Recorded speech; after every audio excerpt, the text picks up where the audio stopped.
ಸ್ನೇಹಿತರೆ, ಹಿಂದೆ ಮುಂದೆ ಚಾನಲಿಗೆ ಸ್ವಾಗತ ಸುಸ್ವಾಗತ. ತಕ್ಷಶಿಲೆಯ ವಿದ್ಯಾಲಯದ ಗುರು ವಿಷ್ಣುಗುಪ್ತ ವಿದ್ಯಾರ್ಥಿಗಳಿಗೆ ಪಾಠ ಮಾಡೋದು ಬಿಟ್ಟು ರಾಜ ಧನನಂದನನಿಗೆ ಪಾಠ ಹೇಳಲು ಹೋಗಿ ಅವಮಾನಿತನಾದ. ಅವಮಾನದ ಪರಿ ಹೀಗಿತ್ತು ಅಂದ್ರೆ, ಧನನಂದನ ವಂಶ ನಿರ್ನಾಮವಾಗಿ ಅದೇ ಜಾಗದಲ್ಲಿ ಹೊಸ ರಾಜವಂಶ ತಲೆ ಎತ್ತಿದ್ದು ಮಾತ್ರ ಅಹಂಕಾರ ಮತ್ತು ಸಾತ್ವಿಕ ಛಲದ ಫಲ ಹೇಗಿರುತ್ತೆ ಅನ್ನೋದಕ್ಕೆ ಉದಾಹರಣೆಯಾಗಿದೆ. ಸ್ನೇಹಿತರೆ, ನೀವೀಗ ಕೇಳ್ತಾ ಇರೋದು ಭಾರತದ ಪ್ರಾಚೀನ ಇತಿಹಾಸದ ರೋಮಾಂಚಕ ಮತ್ತು ಅತಿ ಅಪರೂಪದ ಕಥೆ. ವಿದ್ಯಾಲಯದ ಗುರು ಒಬ್ಬ ಛಲತೊಟ್ಟು ಅದ್ಭುತ ಸಾಮ್ರಾಜ್ಯವನ್ನು ನಿರ್ಮಾಣ ಮಾಡಿದ ಈ ಕಥೆಯ ನಾಯಕ ಯಾರು ಅಂತ ನೀವೇ ನಿರ್ಧಾರ ಮಾಡಿ. ವಿಷ್ಣುಗುಪ್ತ ಅಂದ್ರೆ ಆಚಾರ್ಯ ಚಾಣಕ್ಯನ ಹೆಸರನ್ನ ನೀವು ಕೇಳಿರ್ತೀರಿ. ಚಣಕ ಎಂಬ ಹೆಸರಿನ ಬ್ರಾಹ್ಮಣ ವಿದ್ವಾಂಸನ ಮಗನಾದ್ದರಿಂದ ಈತ ಚಾಣಕ್ಯ ಎಂದು ಹೆಸರು ಪಡೆದ. ಈಗಿನ ಪಾಕಿಸ್ತಾನದ ಪಂಜಾಬ್ ಪ್ರಾಂತ್ಯದ ಪೇಶಾವರದ ಹತ್ತಿರವಿದ್ದ ತಕ್ಷಶಿಲೆಯು ದೊರೆ ಅಂಬಿಯ ಆಡಳಿತದಲ್ಲಿತ್ತು. ಈ ತಕ್ಷಶಿಲೆಯ ವಿಶ್ವವಿದ್ಯಾಲಯದಲ್ಲಿ ವ್ಯಾಸಂಗ ಮುಗಿಸಿ ಅದೇ ವಿದ್ಯಾಲಯದಲ್ಲಿ ಪ್ರಾಚಾರ್ಯ ಆದ ವಿಷ್ಣುಗುಪ್ತ ಬರೀ ಪ್ರಾಚಾರ್ಯಕ್ಕೆ ಮಾಡಿಕೊಂಡು ಇದ್ದಿದ್ರೆ ಒಂದು ಅಮೋಘ ಇತಿಹಾಸ ಸೃಷ್ಟಿಯಾಗುತ್ತಲೇ ಇರಲಿಲ್ಲ.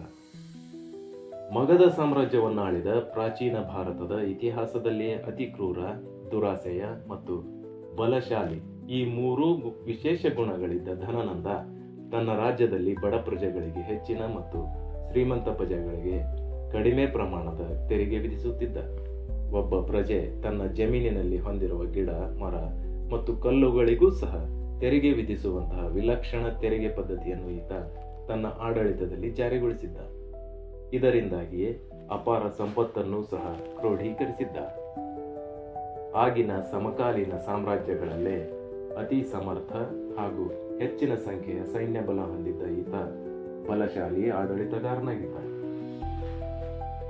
ಇನ್ನೊಂದೆಡೆ ಜಗತ್ತನ್ನೇ ಗೆಲ್ಲಲು ಹೊರಟ ಗ್ರೀಕ್ ದೊರೆ ಅಲೆಕ್ಸಾಂಡರ್ನ ಸೇನಾಧಿಪತಿಯಾಗಿದ್ದ ಮತ್ತು ಸೆಲ್ಯೂಸಿಡ್ ರಾಜವಂಶದ ಸ್ಥಾಪಕ ಸೆಲ್ಯೂಕಸ್ ಭಾರತದ ಮೇಲೆ ದಂಡೆತ್ತಿ ಬರುವ ಮುನ್ಸೂಚನೆಯನ್ನು ಅರಿತ ತೀಕ್ಷ್ಣಮತಿಯಾಗಿದ್ದ ಮತ್ತು ಮೊದಲೇ ತನ್ನ ಮನಸ್ಸಿನಲ್ಲಿ ಅಖಂಡ ಭಾರತದ ನಿರ್ಮಾಣದ ಕನಸು ಕಾಣುತ್ತಿದ್ದ ಈ ವಿಷ್ಣುಗುಪ್ತ ತನ್ನ ಕನಸಿನ ಅಖಂಡ ಭಾರತದ ನಿರ್ಮಾಣ ಮತ್ತು ಭಾರತದ ಮೇಲೆ ಪರಕೀಯರ ದಾಳಿ ತಪ್ಪಿಸುವ ಉದ್ದೇಶದಿಂದ ಆರ್ಥಿಕವಾಗಿ ಮತ್ತು ಸೈನ್ಯ ಬಲದಿಂದ ಬಲಾಢ್ಯವಾಗಿದ್ದ ಬಲಶಾಲಿ ಆಡಳಿತಗಾರನಾಗಿದ್ದ ಧನನಂದನೇ ಸೂಕ್ತ ಮತ್ತು ಸಮರ್ಥ ರಾಜ ಎಂದು ಮನಗಂಡ ವಿಷ್ಣುಗುಪ್ತ ಮೊದಲಿಗೆ ಧನನಂದನ ಮಹಾಮಂತ್ರಿಯಾಗಿದ್ದ ಅಮಾತ್ಯ ರಾಕ್ಷಸನನ್ನು ಭೇಟಿಯಾಗುತ್ತಾನೆ. ಆಗ ಅಮಾತ್ಯನು, ನಿನ್ನ ಆಸೆ ಮತ್ತು ತಂತ್ರ ಫಲ ನೀಡುವುದಿಲ್ಲ. ರಾಜ ಧನನಂದ ನಿನ್ನ ಮಾತಿಗೆ ಬೆಲೆ ಕೊಡುವುದಿಲ್ಲ. ಆದ್ದರಿಂದ ನೀನು ಮರಳಿ ಹೋಗುವುದೇ ಲೇಸು ಎಂದು ಎಚ್ಚರಿಸುತ್ತಾನೆ.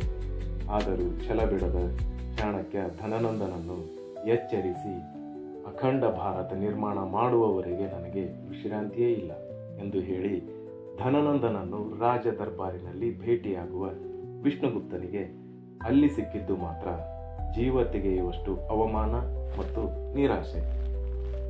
ಮಗಧ ಸಾಮ್ರಾಜ್ಯಕ್ಕೆ ಬರಲಿರುವ ಹೊರಗಿನವರ ಆಕ್ರಮಣದ ಸುಳಿವನ್ನು ನೀಡಿ ಅಂಗ, ವಂಗ, ಕಳಿಂಗ, ಅಯೋಧ್ಯೆ, ಮಥುರಾ ಮತ್ತು ಕಾಶಿ ಈ ಎಲ್ಲ ಸಣ್ಣ ಸಣ್ಣ ಪ್ರದೇಶಗಳನ್ನು ಸೇರಿಸಿ ಅಖಂಡ ಭಾರತದ ನಿರ್ಮಾಣದ ಕನಸು ಬಿತ್ತಲು ಬಂದ ಆಚಾರ್ಯ ಚಾಣಕ್ಯನಿಗೆ ಧನನಂದನು ತುಂಬಿದ ಸಭೆಯಲ್ಲಿ ಅಪಹಾಸ್ಯ ಮಾಡುತ್ತಾ, ಒಬ್ಬ ಬಡ ಬ್ರಾಹ್ಮಣ ತನ್ನ ಪ್ರಾಚಾರ್ಯಿಕೆ ಮಾಡುವುದು ಮಾತ್ರ ಲಾಯಕು, ಅದು ಬಿಟ್ಟು ತನ್ನಂತಹ ಸಮರ್ಥ ಬಲಶಾಲಿ ಚಕ್ರವರ್ತಿಗೆ ರಾಜನೀತಿಯ ಪಾಠ ಹೇಳಲು ಬಂದಿರುವುದು ಹಾಸ್ಯಾಸ್ಪದ. ರಾಜನಿಂದ ರಾಜ್ಯವೇ ಹೊರತು ರಾಜ್ಯದಿಂದ ರಾಜನಲ್ಲ. ಪ್ರತಿ 4 ಮೈಲಿಗೆ ನೀರಿನ ಗುಣ ಮತ್ತು ಪ್ರತಿ 7 ಮೈಲಿಗೆ ಜನರ ಭಾಷೆ ಇವೆರಡೂ ಬದಲಾಗುವ ಈ ಭಾರತದಲ್ಲಿ ಅಖಂಡ ಭಾರತದ ಕನಸು ಕಾಣುವ ನೀನೊಬ್ಬ ಮತಿಗೇಡಿ. ನಿನ್ನಂಥವರಿಂದ ನಾ ಕಲಿಯಬೇಕಿರೋದು ಏನೂ ಇಲ್ಲ. ನಿನಗೆ ಭಿಕ್ಷೆ ಬೇಕಿದ್ದರೆ ಕೇಳು, ಅದು ಬಿಟ್ಟು ನನಗೆ ನನ್ನ ಸಾಮ್ರಾಜ್ಯದ ರಕ್ಷಣೆಯ ಮತ್ತು ರಾಜನೀತಿಯ ಜ್ಞಾನ ನೀಡಲು ಬರಬೇಡ ಎಂದು ಅಹಂಕಾರದಿಂದ ಘರ್ಜಿಸಿದ ಧನನಂದ ಕೂತ ಸಿಂಹಾಸನದಿಂದ ಕೆಳಗಿಳಿದು ಚಾಣಕ್ಯನನ್ನು ತನ್ನ ದರ್ಬಾರಿನಿಂದ ಹೊರಹಾಕಲು ತಾನೇ ಚಾಣಕ್ಯನ ಜುಟ್ಟಿಗೆ ಕೈ ಹಾಕಿ ಸೆಳೆದು ಚಾಣಕ್ಯನನ್ನ ನೆಲಕ್ಕೆ ಎಳೆದೊಗೆಯುತ್ತಾನೆ. ಹೆಡೆ ತುಳಿದ ಹಾವಿನಂತಾದ ಚಾಣಕ್ಯ ಅವಮಾನದಿಂದ ನಖಶಿಖಾಂತ ಉರಿದ. ಧನನಂದನಿಂದ ಬಿಚ್ಚಿ ಹರಡಿದ ಜಡೆಯನ್ನು ತೀಡುತ್ತಾ, ಅಹಂಕಾರದಿಂದ ಮೆರೆಯುತ್ತಿರುವ ರಾಜನೇ ಕೇಳು, ತನ್ನ ಶಾಖದಿಂದ ಭೂಮಿಯನ್ನು ಸುಡುವ ಉರಿಯುವ ಸೂರ್ಯನ ಅಹಂಕಾರ ಮುರಿಯಲು ಚಂದ್ರ ಭೂಮಿಗೆ ಅಡ್ಡ ಬಂದಾಗ ಸೂರ್ಯನಿಗೂ ಗ್ರಹಣ ತಪ್ಪಿದ್ದಲ್ಲ. ಸೃಷ್ಟಿ ನಿಯಮ ಕೂಡ ಹೀಗಿರುವಾಗ ನಿನ್ನಂಥ ಹುಲುಮಾನವ ಘಮಂಡಿ ರಾಜನ ಸೊಕ್ಕಿಗೂ ಸಹ ಒಂದು ಆಯಸ್ಸಿದೆ. ಘಮಂಡಿ ರಾಜನೇ ಕೇಳು, ಅಖಂಡ ಭಾರತ ನಿರ್ಮಾಣವಾಗುವುದು ಶತಸಿದ್ಧ ಮತ್ತು ಅದು ನಿನ್ನ ಮತ್ತು ನಿನ್ನ ವಂಶದ ನಾಶದಿಂದಲೇ ಪ್ರಾರಂಭವಾಗಲಿದೆ. ನಿನ್ನ ಇಡೀ ವಂಶವೇ ನಾಶವಾಗುವವರೆಗೆ ನೀ ಅವಮಾನಿಸಿ ಬಿಚ್ಚಿದ ಈ ಜಡೆಯನ್ನು ಕಟ್ಟುವುದೇ ಇಲ್ಲ. ಇದು ಈ ಆಚಾರ್ಯ ಚಾಣಕ್ಯನ ಶಪಥ. ನಿನ್ನ ಅಂತ್ಯಕ್ಕೆ ಸಿದ್ಧನಾಗು ಎಂದು ಹೇಳಿ ಬಿಲ್ಲಿನಿಂದ ಹೊರಟ ಬಾಣದಂತೆ ಅರಮನೆಯಿಂದ ಹೊರಬೀಳುವ ಚಾಣಕ್ಯ ಮುಂದೆ ಏನು ಮಾಡಿದ? ನಿರೀಕ್ಷಿಸಿ ಆಚಾರ್ಯ ಚಾಣಕ್ಯ ಭಾಗ 2. ಹೆಚ್ಚಿನ ಇತಿಹಾಸಕ್ಕಾಗಿ ಸಬ್ಸ್ಕ್ರೈಬ್ ಹಾಗೂ ಕಮೆಂಟ್ ಮಾಡಿ.